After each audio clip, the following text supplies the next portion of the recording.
এদেশের রাজনীতি ইতিহাস ঘাটলে একটি ধ্রুব সত্য বারবার সবার সামনে আসে।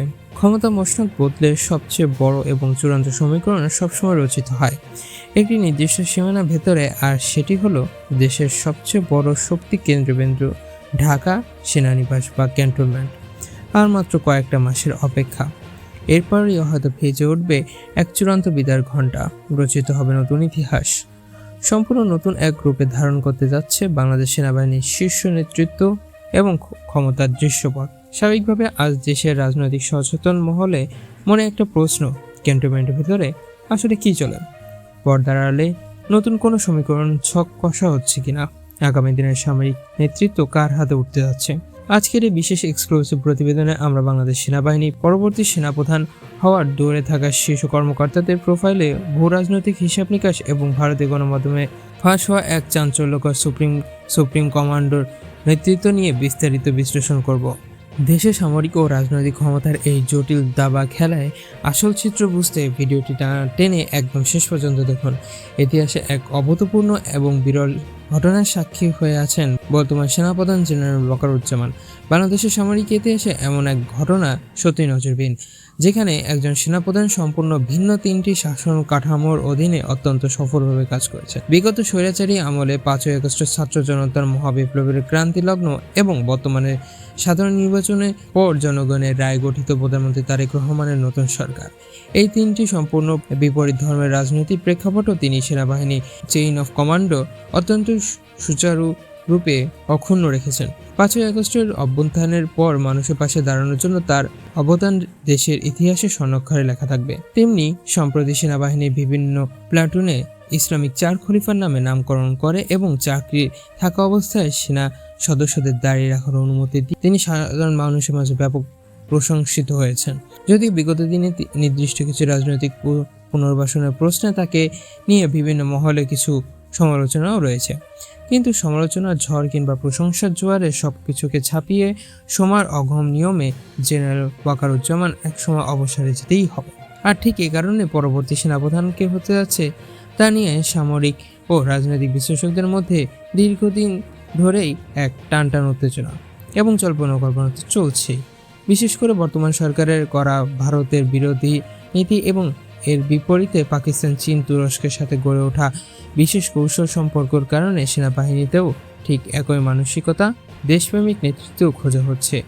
যদিও সরকার বা সংশ্লিষ্ট উচ্চপদস্থ কর্তৃপক্ষ এখন এই বিষয়ে কোনো আনুষ্ঠানিক ঘোষণা দেয়নি, তবে সম্ভাব্য উত্তরসূরি হিসেবে কয়েকজন জ্যেষ্ঠ কর্মকর্তার নাম বারবার সামনে আসছে। সম্প্রতি সেনাবাহিনীর শীর্ষ পর্যায়ে বেশ কয়েকটি অত্যন্ত গুরুত্বপূর্ণ কৌশল পদে যে রদবদল করা হয়েছে তা আগামী দিনে এক গভীর ভবিষ্যতের ইঙ্গিত দিচ্ছে।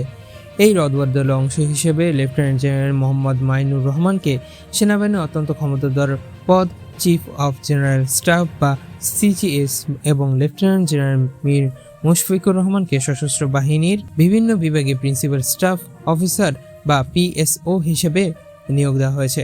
সেনাবাহিনীর প্রাতিষ্ঠানিক এবং অপারেশনাল কাঠামো এই দুটি পদকে সবচেয়ে মর্যাদাপূর্ণ এবং শক্তিশালী চালিকা শক্তি হিসেবে বিবেচনা করা হয়।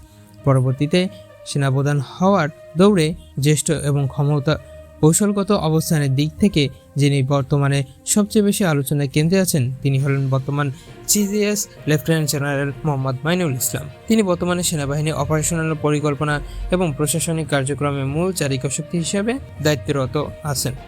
এর আগে তিনি আর্টিলারি ডিরেক্টর এবং দুটি অত্যন্ত গুরুত্বপূর্ণ এরিয়া কমান্ডার জিওসি হিসেবে নিজেদের পেশাদারি ও দক্ষতা প্রমাণ দিয়েছেন। বিশেষ করে 33তম পদাতিক ডিভিশন এবং 24তম পদাতিক ডিভিশনে জিওসি হিসেবে দায়িত্ব পালনের ব্যাপক মাঠ পর্যায়ে অভিজ্ঞতা রয়েছে তা বুঝিয়ে দিয়েছেন। বাংলাদেশ সিজিএস পদটি সেনাপ্রধানের পদ দ্বিতীয় সর্বোচ্চ কার্যকরী পদ হিসেবে ঘোষণা করা হয়। সামরিক বাহিনীর ইতিহাসে ঘাটলে দেখা যায় বাংলাদেশে পর্যন্ত দায়িত্ব পালন করা 17 জন সেনাপ্রধানের মধ্যে 7 জনই এই পদ থেকে এসেছেন। এর আগে সিজিএস হিসেবে কাজ করেছিলেন, আর ঠিক এই কারণেই মাইনুর রহমানকে প্রধান হওয়ার সম্ভাবনা সবচেয়ে প্রবল বলে মনে করছেন। তবে সিজিএস পদের ঐতিহ্যবাহী শক্তিমত্তার বিপরীতে দাঁড়িয়ে লেফটেন্যান্ট জেনারেল মীর মুশফিকুর রহমানও কিন্তু কোনো অংশে পিছিয়ে নেই। পিএসও হিসেবে সশস্ত্র বাহিনীর 3 প্রধানের বিভাগের অর্থাৎ সেনা, নৌ এবং বিমান বাহিনীর মধ্যে সমন্বয় সাধনের মতো অত্যন্ত জটিল এবং দূরদর্শী কাজ তিনি অত্যন্ত সফলভাবে সামলাচ্ছেন। অন্যদিকে লেফটেন্যান্ট জেনারেল মোহাম্মদ শাহিনুল হক তার দীর্ঘ এবং বর্ণাঢ্য সামরিক অভিজ্ঞতার কারণে সময় নীতি নির্ধারকদের বিশেষ বিশ্লেষণে আসেন।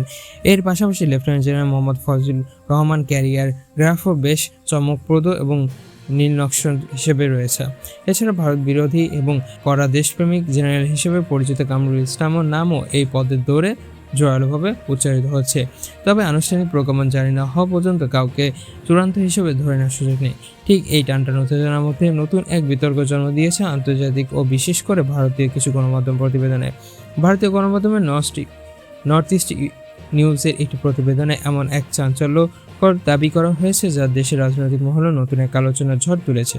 সেখানে দাবি করা হচ্ছে বর্তমানে সেনাপ্রধান জেনারেল ওয়াকারুজ্জামান হয়তো সেনাবাহিনী প্রধান পদ ছেড়ে অবসরে যাচ্ছে না, বরং তিনি পরবর্তী সুপ্রিম কমান্ডার বা সশস্ত্র বাহিনীর সর্বাধিক নায়ক হতে যাচ্ছেন। প্রাতিষ্ঠানিক নিয়ম এবং প্রজ্ঞাপন অনুযায়ী 2024 সালে 23 জুন দায়িত্ব নেওয়া জেনারেল ওয়াকারুজ্জামান 2027 সালে 23 জুন পর্যন্ত 3 বছরের জন্য সেনাপ্রধান হিসেবে দায়িত্ব পালন করার কথা। কিন্তু ভারতীয় ওই প্রতিবেদনটি সম্পূর্ণ অন্য এক রাজনৈতিক সমীকরণের দিকে ইঙ্গিত দিচ্ছে। সেখানে দাবি করা হচ্ছে সামরিক সিদ্ধান্ত গ্রহণের প্রক্রিয়াকে আরও শক্তিশালী করতে তাকে আনুষ্ঠানিকভাবে সুপ্রিম কমান্ডার বা ফিল্ড মার্শালের পদে প্রমোশন করার সুদূরপ্রসারী পরিকল্পনা চলছে। তবে চাইলে এই সমীকরণ বাস্তবায়ন করা সম্ভব নয়, কারণ এর জন্য প্রয়োজন হবে দেশের সংবিধানে এক বিরাট বড় পরিবর্তন। বর্তমানে বাংলাদেশের সংবিধানে 61 নম্বর অনুচ্ছেদে স্বয়ং রাষ্ট্রপতি হলেন সশস্ত্র বাহিনীর সর্বাধিক নায়ক। এই একক ক্ষমতা যদি অন্য কোনো পদে হতে দিতে হয়, তবে জাতীয় সংসদের 2/3 সংখ্যাগরিষ্ঠ বিল পাশ করে সংবিধানে সংশোধন করতে হবে।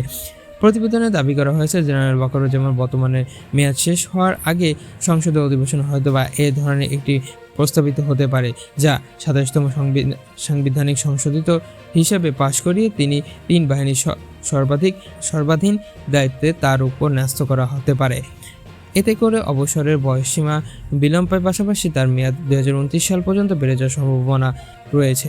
ক্ষমতার এই জটিল সামরিক দাবা খেলায় কার চাল সফল হতে যাচ্ছে? রেসের মাঝে lieutenant general Mainur Rahman, lieutenant general বীর মুশফিকুর রহমান, নাকি অন্য কেউ? কার হাতে উঠতে যাচ্ছে সেনাবাহিনীর সবচেয়ে ক্ষমতাবান কমান্ডিং ব্যাটন? নাকি সত্যি সংবিধান সংশোধন করে আসতে যাচ্ছে নতুন করে সুপ্রিম কমান্ডার পদ? প্রিয় দর্শক, পুরো ভিডিওটা আপনি কিভাবে দেখছেন? ভূ রাজনৈতিক এবং চরম স্নায়ু যুদ্ধের সময় পরবর্তী সেনাপ্রধান হিসেবে আপনি কাকে দেখতে চান এবং কেন? আপনার অত্যন্ত সুচিন্তা এবং মূল্যবান মতামতটি আমাদের অবশ্যই কমেন্ট বক্সে লিখে জানাবেন। দেশের রাজনীতি এবং সমীকরণ এবং চাঞ্চল্যকর সব বস্তুনিষ্ঠ বিশ্লেষণের সবার আগে পেতে আমাদের অরবিট নিউজ চ্যানেলটিকে এখনই সাবস্ক্রাইব করে বেল আইকনটি বাজিয়ে দিন। ভিডিওটি ভালো লাগলে লাইক দিন এবং অন্যদের সচেতন করতে বেশি বেশি করে শেয়ার করুন। সত্যের পথে থাকুন, আমাদের সাথেই থাকুন। আল্লাহ হাফেজ। আসসালামু আলাইকুম ওয়া রাহমাতুল্লাহি ওয়া বারাকাতুহু।